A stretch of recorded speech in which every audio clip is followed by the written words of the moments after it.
पाकिस्तान के prime minister Narendra Modi ने एक ट्वीट भी किया और एक वीडियो उन्होंने कह रहे हैं कि हिंदुस्तान ने एक सोचे समझे मंसूबे से एक बड़े क्लेवर तरीके से चालाकी से चीन को एंगेज कर लिया। चीनी बेवकूफ बन के हिंदुस्तान के हाथों। नरेंद्र मोदी ने अपने आप को एक स्ट्रॉन्ग मैन की हैसियत से एक 52 इंच की या 56 इंच की चेस्ट के हवाले से बेच से चंद घंटे पहले हिंदुस्तान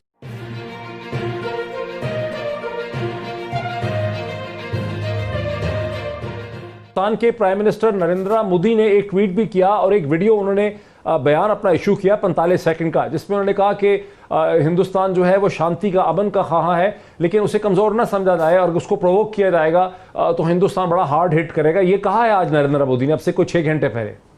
जो दो इतने बड़ी दुनिया की मोस्ट पॉपुलस कंट्री, दोनों सवा अरब के ममालिक हैं और दोनों न्यूक्लियर पावर्स हैं, दोनों इस खिते में सबसे बड़ी मिलिट्री पावर्स हैं। गुज़िश्ता 24 घंटे में सारी दुनिया की निगाहें हिंदुस्तान और चीन के दरमियान बॉर्डर स्टैंड ऑफ पे हैं, जहां गुज़िश्ता 24 घंटे पहले कम से कम 20 हिंदुस्तानी सिपाही, जिसमें एक सीनियर कर्नल भी शामिल हैं, वो मारे जा चुके हैं। हिंदुस्तान कहता है कि चीन के भी बहुत से फौजी इसमें मारे गए हैं। ये वो सूरत हाल है जो गुज़िश्ता 5 हफ्तों से मसलसल चल रही है। आप इस डेवलपमेंट को कैसे देख रहे हैं? देखिए, ये बहुत इंपॉर्टेंट डेवलपमेंट है। मैं समझता हूँ 1962 के बाद, ठीक है, इसके बाद उनका क्लैश हुआ था, इससे पहले भी 77 में, 67 में भी, लेकिन इस नौयत का तो कभी भी नहीं हुआ। और इसके कई फैक्टर्स हैं। आपको मैं याद दिलाना चाहूँगा कि जब डोकलाम पे क्राइसिस हुआ था तो हिंदुस्तान ने एक ट्रायम्फलिज्म, उन्होंने अपनी तरफ से विक्ट्री डिक्लेयर कर दी थी, जैसे वो पाकिस्तान के खिलाफ जब कुछ करते हैं। लेकिन इंडिया ने ऐलान कर दिया कि उनको बहुत बड़ी विक्ट्री हुई है, सारी दुनिया मान गई, इंटरनेशनल मीडिया मान गया। आर्टिकल्स को, इंडियन मीडिया को रेगुलरली, वर्ल्ड मीडिया को फॉलो करता हूँ, कई आर्टिकल्स आए, China will have to live with an assertive India, यानी चीन को अब ऐसे मुख्तलिफ भारत में जिंदा रहना पड़ेगा। एक भारत ने दिखा दिया है हटा, लेकिन उन्होंने एक ये फिजा कायम की। ये फिजा क्यों कायम की है, ये सोचने की जरूरत है। उसकी वजह यह है कि जैसे अमेरिका और इनकी चाइना की बढ़ रही है कॉन्फ्रंटेशन, चाहे वो साउथ चाइना सी में हो, अब तो ट्रेड पे थी, ट्रेड का अब कोरोना वायरस पे आ गई है, और प्रेसिडेंट ट्रंप और जो डेमोक्रेटिक नॉमिनी हैं बाइडन मुकाबला कर रहे हैं चीन को अटैक करने में।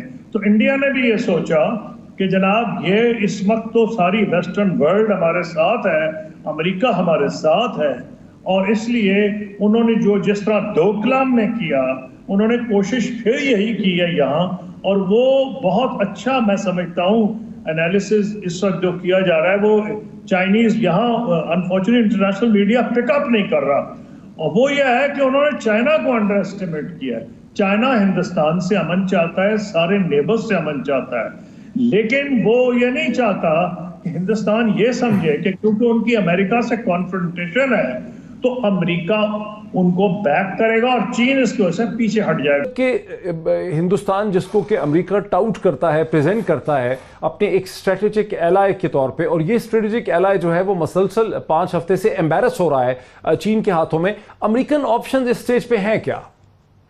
देखिए, ये याद रखिए कि ट्रंप ने जब कहा कि मैं मीडिएट करने को तैयार हूं, और वो जब हादसा हुआ, जब ये वाकया हुआ, तो उसके 24 घंटे के अंदर उन्होंने कहा, और मोदी ने कहा कि मुझसे तो कोई बात ट्रंप की हुई नहीं है और हम ये बायलैटरली सेटल करने की कोशिश करेंगे।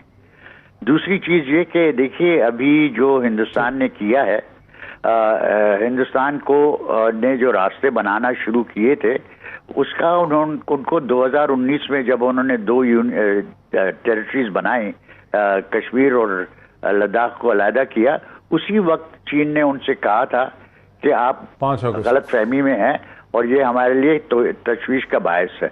साथ हैं जनरल एजाज जवान साहब। जनरल साहब, 15 और 16 तारीख की जो दरमियानी रात है, हमारी अंडरस्टैंडिंग अब तक ये है कि हिंदुस्तान की किसी एक बटालियन फोर्स ने, जिसमें कोई गालिबन 600 से 700 या 800 नौजवान सिपाही होते हैं, उन्होंने गोलवान रिवर वैली के अंदर अपनी ग्राउंड पोजीशन को निस्बतन इंप्रूव करने की पोजीशन की है, जिसके जवाब में ये कोई मुठभेड़ नहीं हुई है, ये कोई पेट्रोल पार्टीज नहीं है क्योंकि कर्नल की डेथ हो गई है, जिसके जवाब में पीपल लिबरेशन आर्मी PLA तैयार थी। देखते हैं इसको क्या हुआ। ये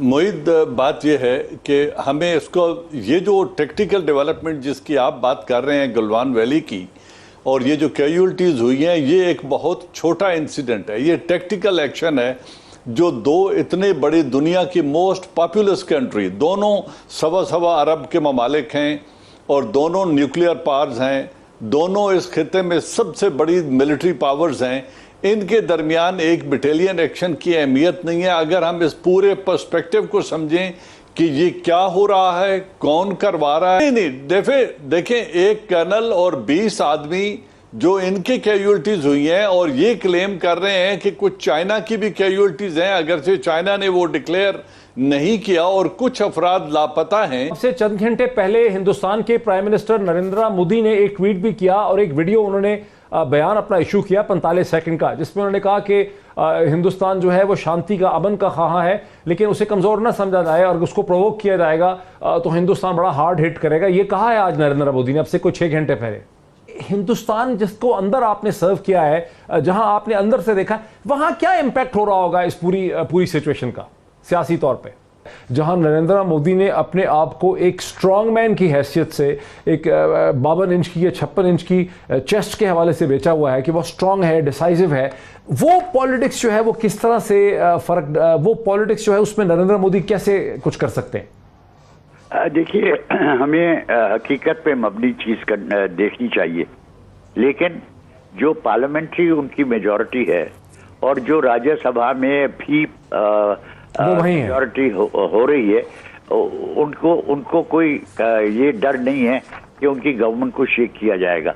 हो सकता है कि प्रोविंशियल इलेक्शंस, जो स्टेट इलेक्शंस हैं, उनमें कुछ असर हो, लेकिन बाय एंड लार्ज मेरे साथ रहें जरा, मेरे साथ रहें। जल एजाज एवान, एक दिन पहले गुज़श्ता रोज़ पाकिस्तान की इंटेलिजेंस ने एक बड़ी अनप्रेसिडेंटेड ब्रीफिंग दी पाकिस्तान के तीनों सर्विस चीफ्स को। आर्मी चीफ थे, एयरफोर्स थी, नेवी के चीफ थे और चेयरमैन जॉइंट चीफ स्टाफ भी थे। इसकी क्या सिग्निफिकेंस है, कितना ख़तरा है कि हिंदुस्तान और नरेंद्र मोदी कोई एडवेंचरिज्म करें कश्मीर में, गिलगित बल्तिस्तान में, कहीं और? जो भी खतरात हैं उनको एवेल्यूएट करना, उस इंफॉर्मेशन को एनालाइज करके ऑपरेशनल डायरेक्टरेट को देना कि आप इस पर आप मिलिट्री रिस्पांस बनाएं ताकि हम कल सरप्राइज ना हो। ये ब्रीफिंग दी गई और यही वो एनवायरनमेंट जो रीजन में डेवलपमेंट हो रही है, जो हिंदुस्तान के अंदर हो गई है, जो पाकिस्तान को डायरेक्ट या इनडायरेक्ट खतरात हैं, उनसे उन्होंने आगाह किया है। चाह रहा हूं कि हम बड़ा नैरो व्यू ले रहे हैं, हिंदुस्तान के अंदर कुछ नहीं होगा, उनकी हुकूमत बहुत स्टेबल है पॉलिटिकली, अपोजिशन उनकी मार्जिनलाइज्ड है, एडमिनिस्ट्रेशन, जुडिशरी और मैसेज हुकूमत वक्त के साथ खड़े हैं। देखिए, जो उन्होंने जो कुछ बाइट कर लिया है 370 एंड 35A के, उसको डाइजेस्ट करने के लिए वो अमेरिका की कंस्ट्रक्टिव एंगेजमेंट कर रहे हैं चाइना को कंटेन करने के लिए, क्योंकि वो कश्मीर को एब्जॉर्ब करना चाहते हैं। किसी किस्म का इंटरनेशनल डिप्लोमेटिक प्रेशर या प्यूनिटिव एक्शन को रोकने के लिए वो अमेरिका को अपीज कर रहे हैं, चाइना के साथ एक इशू को रेज करके। मकसद उनका है कि हम री इलेक्शन प्रेसिडेंट ट्रम्प के दोबारा इंतखाब तक जो टाइम है, कह रहे हैं कि हिंदुस्तान ने एक सोचे समझे मंसूबे से, एक बड़े क्लेवर तरीके से, चालाकी से चीन को एंगेज कर लिया, चीनी बेवकूफ बन के हिंदुस्तान के हाथों। इंडो पैसिफिक कमांड जो है और इंडो पैसिफिक जो डेवलपमेंट्स हैं इस स्ट्रेटजी के तहत, जो जापान, ऑस्ट्रेलिया, इंडिया और यूएस का कोलिशन, ये 4 मुल्क की इत्तेहाद है साउथ चाइना सी में और स्ट्रेट ऑफ मलाका में, जो वो कर्टेल करना चाहते हैं लिबर्टी ऑफ एक्शन चाइना का, उसके खिलाफ एक रिएक्शन है। लद्दाख के ऊपर अपना क्लेम दाखिल किया और कुछ एरिया उन्होंने गेन कर लिया। इस झगड़े की वजह रोड की डेवलपमेंट नहीं है, इस झगड़े की वजह ब्रिज बना लेना नहीं है, इस झगड़े की वजह 8 किलोमीटर कराकोरम से दूर सड़क बनाना नहीं है। ये बड़ा छोटा इशू है। असल मकसद ये है कि जो ये रिवोक करने से 370 एंड 35A, उन्होंने लद्दाख को अपना टेरिटरी जब बना लिया, यूनियन टेरिटरी में शामिल कर लिया, तो बाय इम्प्लीकेशन उन्होंने चाइना के साथ इंटरनेशनल बॉर्डर को रीएडजस्ट करने के लिए एक बुनियाद रख दी है।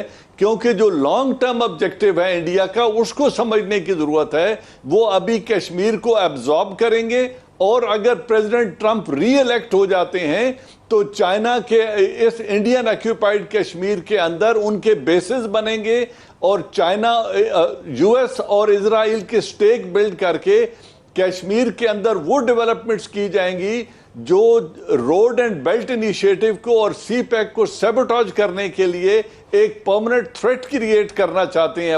ये है वो असल मकासद।